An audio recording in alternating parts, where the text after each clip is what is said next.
Salutations, everybody. It is Matty here today. Hope you're all doing absolutely excellent. Today, we are gathering to answer a question that I imagine is on everyone's minds. Note my sarcasm, for the love of God, please. I know a lot of you don't like Starfield, but still, after the Xbox Game Showcase, many of us are wondering what's going on with the radio silence here. Because like many of you, when I'm penciling in my Xbox Game Showcase predictions, I treat it like a guarantee, kind of right there with like a Sea of Thieves trailer or an Elder Scrolls Online trailer. Those things that always show up at Xbox Game Showcases. I went, yeah, certainly it's been 8 months by this point since Shattered Space. Yeah, we probably have a good idea of what's happening with Starfield at this point. Let's put that in the showcase predictions.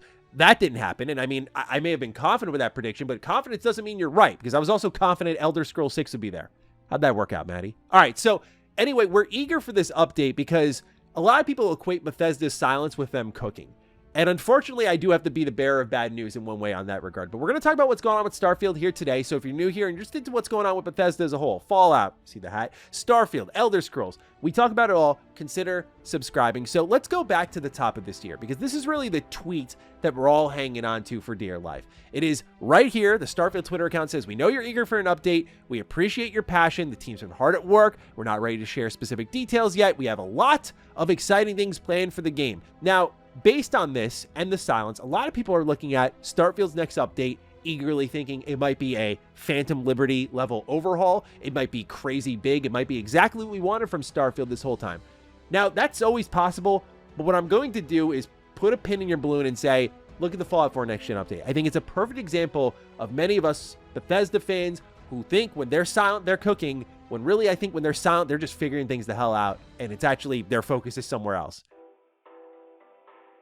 If you told me we would wait a year for the Fallout 4 Next Gen update, it would release, and on PC it would practically break the game, and then Bethesda would subsequently abandon it. By the way, in its 10-year anniversary now approaching this November, where I imagine they'll fix it again, but to break it and abandon it, that was not the expectation. Many people thought, oh, they're going to pour like all the Creation Club content in, they're going to give us free DLC, they're going to give us this, this, and that, and we saw what happened. It was very much a next-gen update, but worse, and then they kind of left it behind. And I don't mean to paint them in a completely negative light, but that just shaped my expectations of when they're quiet. That doesn't always mean they see the noise, they see the excitement, they see the questions, and they're like, oh, we're going to keep cooking and really blow their socks off. Bethesda, no doubt, on their marketing side, leans into the excitement and the silence and the fan buildup because it results in a lot of money. But I'm just here to tell you all that if you think they're silent because Starfield's about to go under some grand overhaul,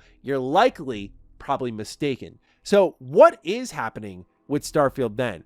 Well, since the October update, which was just a little bit of a hot fix for what was going on with Starfield Shattered Space, it's been dead silent up until just a couple of weeks ago. Starfield got its 1.15.216 update, which added a couple of features, nothing crazy. One was a very low display setting to improve performance on some devices, that being Steam Deck. But I also lift my eyebrow a bit and go, that Switch too?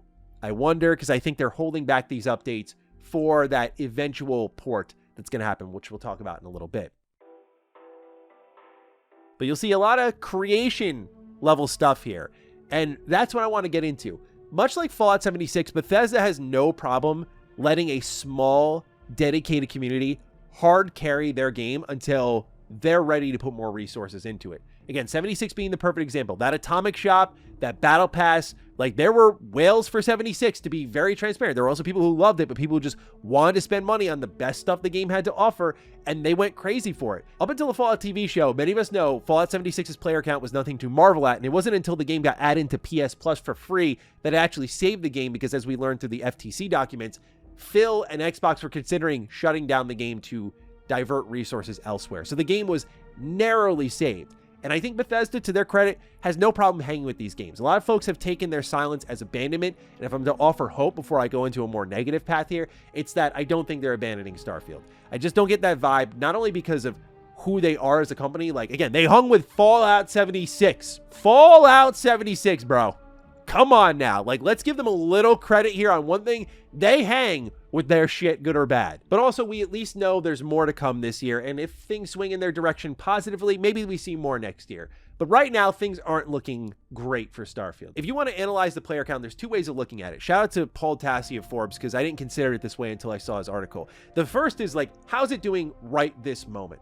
And you see here, 5.8K player peak in 24 hours. Compared to their other games, Starfield isn't floating around this dramatically positive area given how recently it came out. That's also because the modding scene has transformed dramatically, as we'll talk about, and that started with Starfield, and it's going to continue into their future games, so it won't eventually be just a Starfield problem. Again, we'll talk about that. But focusing on the player count for now, let's look historically at the last year, and you see the one big bump is in October 2024, because that's when Starfield Shattered Space was coming out. It saw a peak of 21K players, which is not a dramatic boost when you compare it to the all-time peak of 330K. And I think if Starfield Shattered Space was great, you'd see that line curving up a little bit before eventually falling back down. Still, whether it was good or bad, the show out for Shattered Space was very thin compared to its overall excellent player count on both Steam and consoles, and it was also thin compared to other DLC. If you look at the player count spike for something like Phantom Liberty, which was priced at the same point,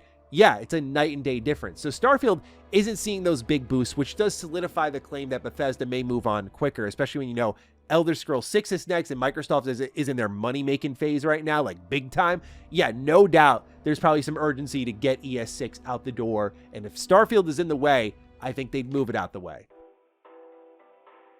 That said, that 5.8K player count, give or take, over multiple platforms, and it'll average different each day, and there are different people each of those days. Give or take, though, that player base can support Starfield a lot more than you probably recognize, because I think 76 is a great example, and that's also because there's a lot of creations coming out. And Bethesda, on, say, their Twitter account for Starfield is leaning into it frequently, treating it like their own updates, like a free creation, as a new full ship manufacturer in the Crimson Fleet. Crimson Fleet rearmed by flight controller adds new cockpits, weapons, structural parts, and more that can be purchased from vendors at the Red Mile or the Key. So, like, they're just treating this like it's got its own article and everything on Bethesda games, like, boom. There's also from King Ath Creations, who made the excellent Bard's College, basically DLC for Skyrim. They went ahead and made the Watchtower, which is a fantastic creation for Starfield. And I think anything King Ath makes, you should keep your eye on, because it's going to feel DLC level. And here you get to build up your own fleet, like control your own fleet, call down orbital strikes. There's a whole storyline here that's produced really well. Like, it's good stuff. It's Starfield at like max potential in a lot of ways. That's what King Ath is capable of, but that's what's keeping Starfield afloat, and why there are people, yes, who are like on Reddit upset that there was no presence of Starfield at the Xbox Game Showcase. Why the radio silence bugs them so much, because there is a dedicated community who's buying these creations, releasing weekly. But part of what's happening is I think it's hemorrhaging the overall player count, because to engage with what Starfield's doing kind of well right now, which is getting their fans involved and releasing good stuff, is you got to pay for it. It's a lot different now, where if you look at the free mod scene for Starfield, there are overhauls like Star Wars Genesis, which I do want to try out because it's kind of what I wanted from Starfield in the first place. It turns Starfield into a Star Wars game. But otherwise, those free updates are more like quality of life enhancements. There's nothing dramatic, because I can't blame the modders. Why wouldn't you want to go collect your bag here, especially when this is the future? This isn't just going to be Starfield. It's going to be Elder Scrolls 6. It's going to be whatever the next Fallout game is. This is where the money is going to be made, and Bethesda has started to successfully, funny enough, with Starfield, overhaul how mods are done and collect their change off of it. So they're still going to make money off of Starfield, no doubt about it, at least enough to tread water. And that's before it goes elsewhere. I talked about Switch earlier, but we know this is going to PlayStation. I think that's where the silence starts to build a little bit into a more plausible theory. For example, there was a new icon found on the Creations website where, yeah, look at that, PlayStation's there. So we know Starfield is no doubt coming to PlayStation at some point this year, and I think it'll kind of synchronize with that new DLC, and I think it'll synchronize with whatever free updates they would have released throughout the year. One thing that we did note with Bethesda last year is that they probably wanted to put all those free updates for Starfield throughout 2024 into the Shattered Space expansion to make it feel more big and broad and more bang for your buck. As much as that sucks to hear as a consumer, I get the business angle of it. I get why they would think that way and why they'd want to hold every other significant update that could come to Starfield in the form of features and then release it all at once for what is probably the Starborn DLC. Now, how we come up with that name is you look at the trademarks that have been listed, and this trademark submitted by Bethesda came out, and if you've played Starfield Story, you know who the Starborns are. And if you beat Starfield Story, you know how they are probably planning to lean into the Starborn even further. And that was not covered in the House Varun storyline like we got in Shattered Space. So it seems like the next likely candidate. So it all adds up. The way I look at it is this. I think another expansion for Starfield is pretty much a lock. You're going to get that sometime this year, I'd hope, right? You're going to get that with your ports, whether it be just PlayStation or eventually Switch, whatever it may be. Starfield's going to still have some fire to it this year. Its future, though, in the terms of like next year and the year after, is a little bit difficult to imagine, because I think what Bethesda wants to do is give it one final shot in the arm, leave you with a good taste in your mouth. I think it's really important to Starfield's future, because if it at least has something to hang on there, because I think the core game, I enjoyed it a lot. I thought it was good. I know not everyone agrees with that. It's not as good as an Elder Scrolls or a Fallout, but it was, I think, good enough where it'll draw in fans. And if the expansion, I'm not going to say plural because Shattered Space, no. But if Starborn is great, then it kind of leaves people with that feeling of like, all right, this is Starfield now, and I'm gonna go play some creations now, just like people have done for Fallout 4 when it was just like skins, and people were even spending money on that, or Elder Scrolls, or people are just spending money on that. A lot of people will receive what I'm saying as justification, but I'm more so just trying to lay out very plainly to people that Bethesda is, even though Todd denied it when I asked him, Bethesda is very much like a live service developer in a lot of ways. Like, they continuously update their games, and their fans are deeply engaged in it, and their fans spend a lot of money on their shit, dude. Like, that's just the best way to put it. So that's why I don't think they're going to leave behind Starfield, because people are spending money on it. So the TLDR is pretty simple with Starfield. I think there's still life to the game. I don't know how long that life lasts, because we just got to be honest with ourselves.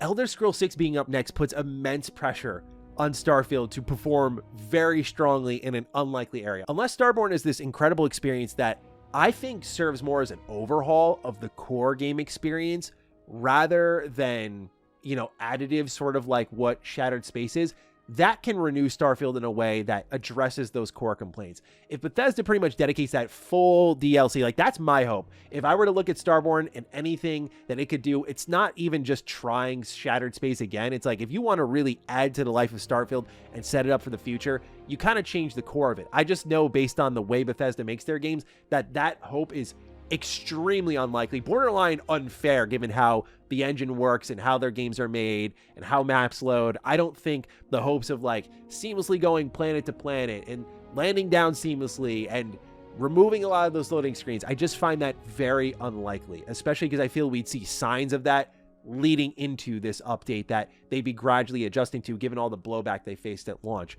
But I do think there has to be some feeling of like, you're an artist, you kind of want to be motivated to work on things that people want to play. And I think Elder Scrolls 6 is where I get the vibe that Bethesda wants to be, especially given the silence and the leaning into their community. They're like, yeah, if we're going to make any money off this game, it's going to be sales from the port, and it's going to be fan creations. And a lot of people are wondering, well, why are creations coming out if no one's playing the game? I'm sure, and I don't have any inside sources, but I'm sure the creators know about these ports, know they're on the way, and it's best to set up your library now, so when a new influx of players arrives, and we've seen these Xbox games ported over to PlayStation do well, or when it eventually goes to Switch too, those ports probably will also do well. These are just additional customers that might swing through your business and buy your creation if they really like Starfield. There's millions and millions of people on the planet, so it helps to be part of that content base. And if you're someone like a Kingath who has like a great reputation, great ratings, great reviews, you kind of bubble to the top of what is not a ton of competition. So that's why there are still creations coming out. It's a business at the end of the day, but the creations are also coming out because now's the perfect time to strike before, if Starfield starts to bubble over and starts to gain hype and more people do surge back into the game, it's like, you're there, you're established, you're ready to go. So yeah, I mean, I'm pulling for Starfield. Like I said, I enjoyed the core game, much to the dismay of other people out there. I enjoyed the core game. I thought Shattered Space was a real disappointment, just for Bethesda as a whole and the quality standards I feel they've set for themselves. And I hope Starborn is a really big turnaround. But at the same time, if there's any message you kind of leave this video with, it's this simple. Don't take their silence for them cooking. I think the Fallout 4 Next Gen update told us that. I think even going back to Fallout 4 and the whole Survivor 2299 thing taught us that. Like, Bethesda being quiet doesn't mean they're like watching from afar going, ooh, all right, how can we lean into this? They either don't know, don't care, or are busy looking at something else. And I think that something else is Elder Scrolls 6, and I would get that. And I think a lot of us would prefer that. But we'll see what happens to Starborn. A lot of people count these games out, and then they have these crazy turnaround. So we'll see if Starfield can mount any form of a comeback, but let me know your thoughts on the future of Starfield down below. Other than that, take excellent care of yourselves, and I will see you in the next one. Stay sexy, stay active. I love you all. Peace.